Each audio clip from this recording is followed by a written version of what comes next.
Вършитба кипи във всеки двор. Събраният ечемик се препича преди да се смеле, за да се получи цампа, универсалната храна на всички народи от региона на Хималай.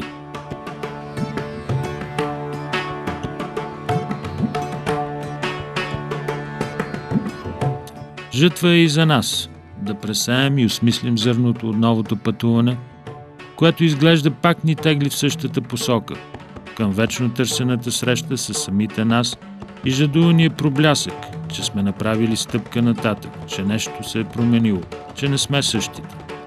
Срещнахме ли се този път в Ладак?